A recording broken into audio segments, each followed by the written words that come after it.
Hey y'all, how y'all doing today? You know what I mean? And I'm back with another video for you. You know what I mean? And hey, my quest to understand the Irish experience have me continuing watching more videos about Ireland. This one we're gonna be watching is called History of Ireland: Facts Everyone Should Know. You know what I mean? Because people are just hearing little bits and pieces here, you know what I mean? And there's a lot of things we don't know about the Irish experience, or we don't know about each other's experience. So, I'm going to learn a little thing here. Let's YouTube and simmer. Come along and learn with me. Little island off the coast of Britain called Ireland. How did such a small island save Western civilization after Rome fell? And how did such a tiny island go on to provide some of the most interesting art, music, and writing available today? Irish history is full of unique characters who believed in the power of the Irish spirit, culture, and independence, and they longed to share that with the world. Get ready for a brief introduction to the history of Ireland. All right. We'll introduce the major events and people who built Ireland into the country it is today. All right. Historians believe the first people arrived in Ireland between 8,000 and 7,000 BCE. We don't know much about these first settlers of Ireland, but we know they were hunters and gatherers, and they probably first sailed to Ireland from Scotland or England. The first people lived near the coasts, rivers, and woods to stay close to natural resources, but they never founded towns or cities. Instead, they stayed in small nomadic groups that were always ready to move in search of more food and water. This all changed around 4000 BCE, when new settlers introduced farming to the Irish people. Over time, the people cut down parts of the woods, tilled the land, and built houses, furniture, and fencing. They also began building stone dwellings for their dead, which is our first glimpse into the religious lives of the ancient people of Ireland. The tombs were often ornate, and the dead were buried with pottery and other items they might need in the afterlife. The Irish continued to develop. They learned how to use metal and built better tools for farming. But the next big culture change came from the Celts, who arrived gradually from 700 BCE to 100 BCE. The Celts mixed with the people and created what we recognize today as the Gaelic Celts. The Celts first established a social and political structure in Ireland, which had kings and a strict hierarchy. Although the government evolved throughout the years.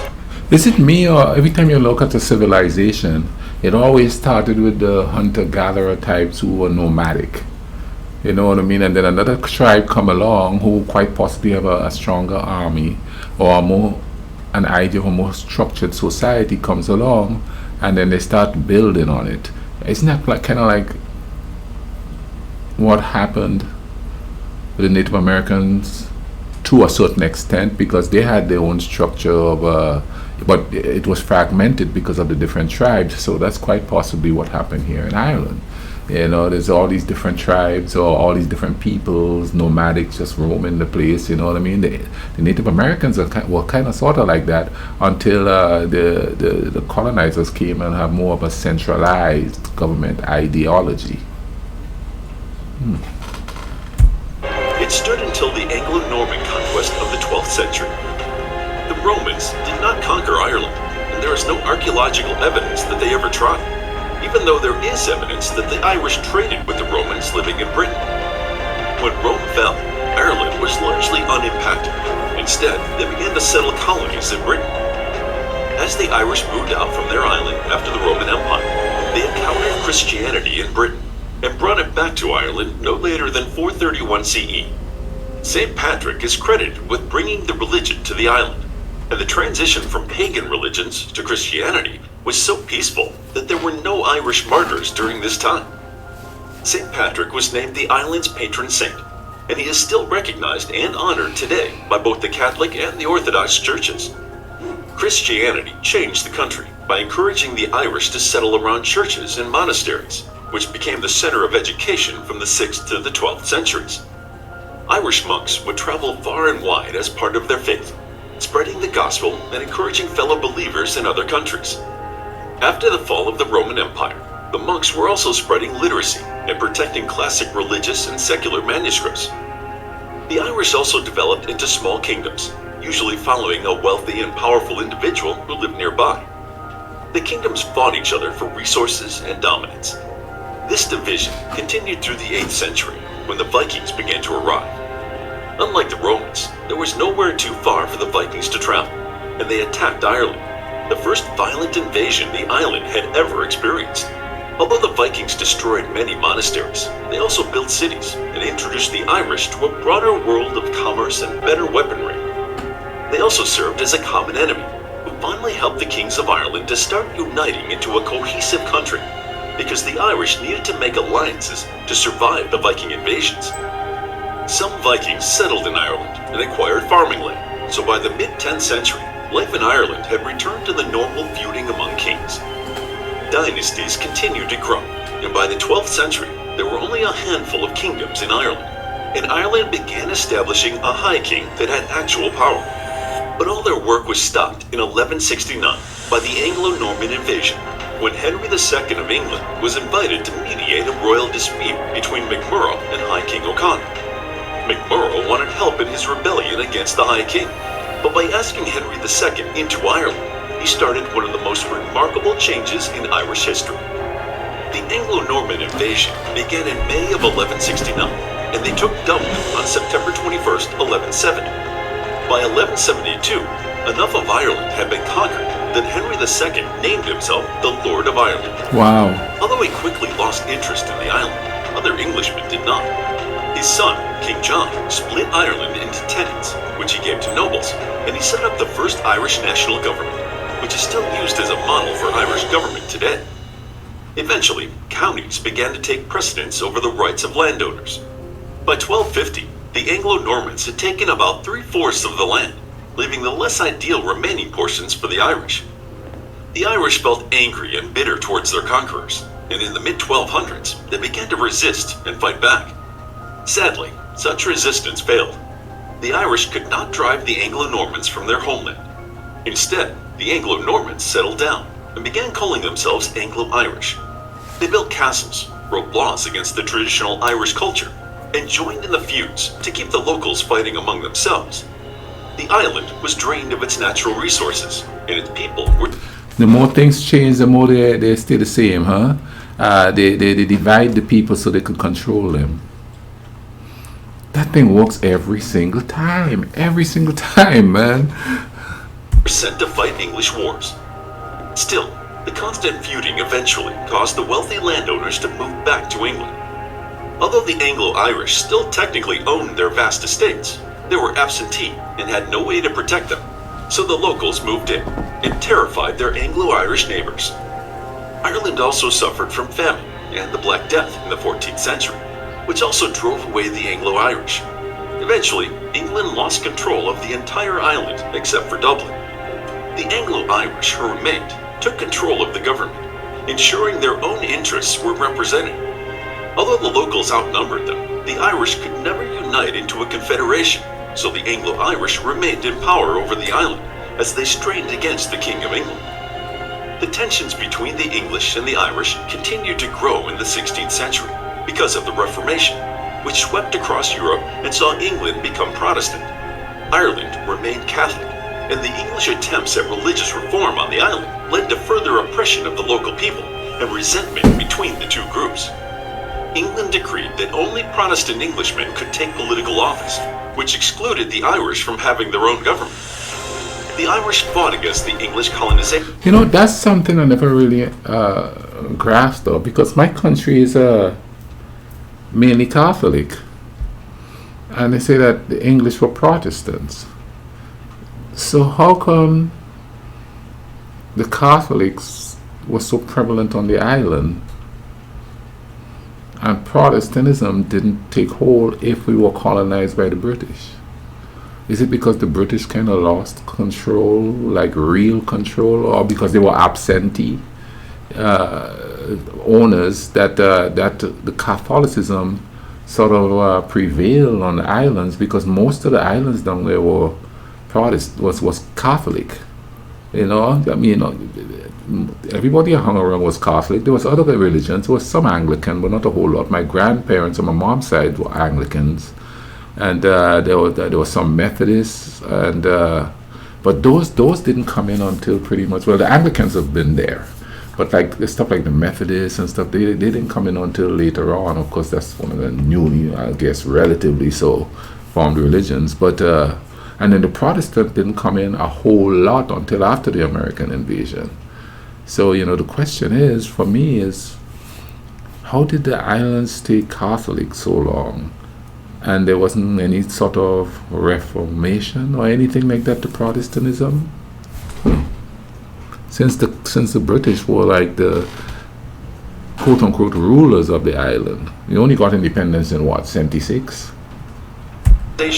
Or 74? The English were persistent, fueled by religious fervor, economic interest, and cultural arrogance. In the 9 Years' War, fought in Ireland from 1593 to 1603, the English conquered the Ulster Province, the last of the Gaelic strongholds. In 1653, the English had successfully transplanted a new official church and governmental system on the island, but they could never wholly quench the local practice of Catholicism or the local culture. Instead, the English Protestants created a two-class system that favored themselves, and they called it the ascendancy, or the Protestant ascendancy. Essentially, two separate societies were living in Ireland, and they both resented the existence of the other.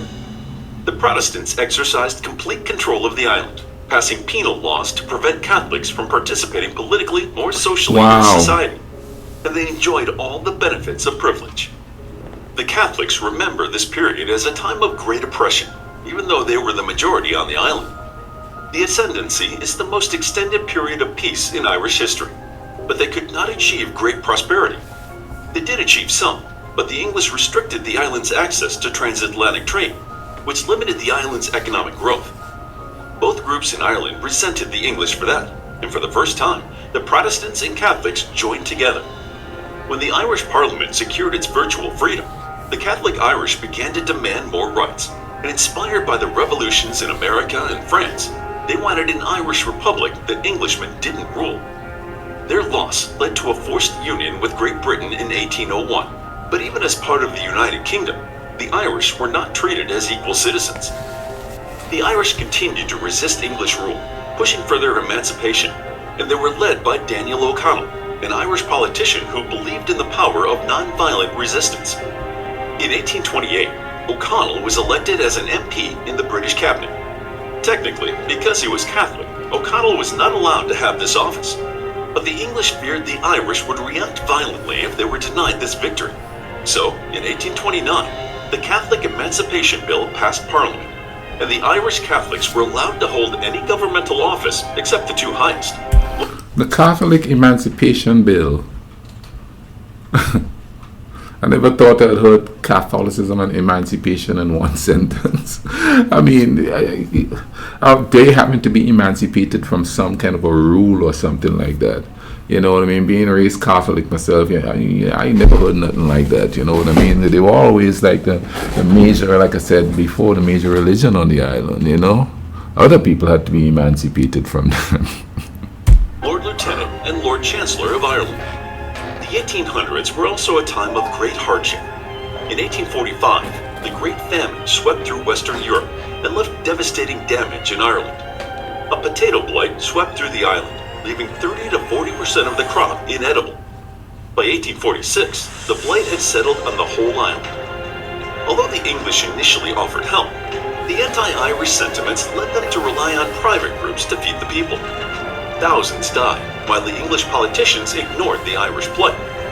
Those who could leave Ireland did, and historians estimate that Ireland lost 1/4 of its population to emigration alone during the Great Famine.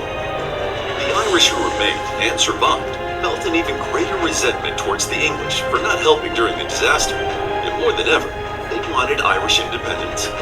However, their push for nationalism achieved little because of the divisions on the island until after World War I.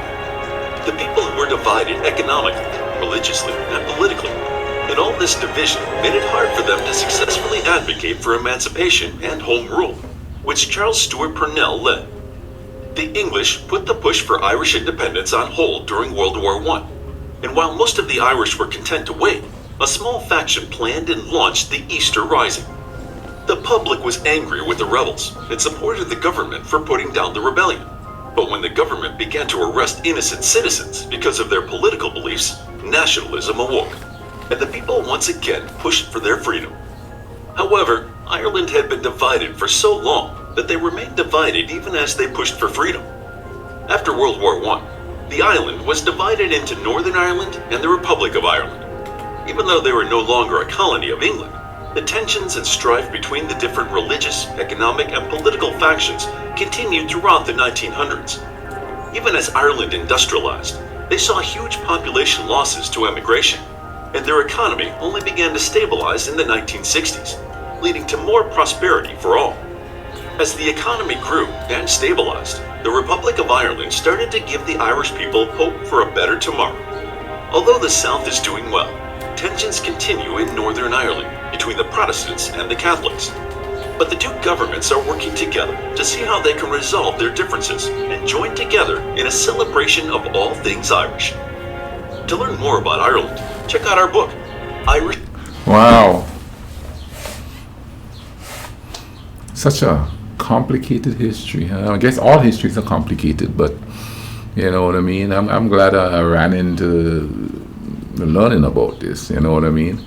The next step is to look at the other countries around them. And I hope you guys enjoyed and learned something from this video here. I know I did.